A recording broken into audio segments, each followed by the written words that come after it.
In a bid to promote a better understanding of Islam and foster peace with other religions, Jamia Mosque right here in Nairobi hosted an open day where it opened its doors to anyone and everyone who wanted to know what happens behind those walls of a mosque.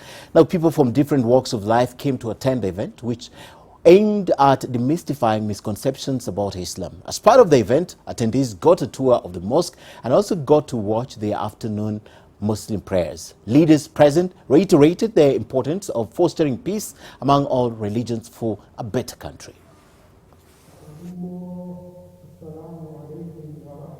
I'd just like to have a look around and see how the community works here and how they interact with each other and what the difference is between men and women and how they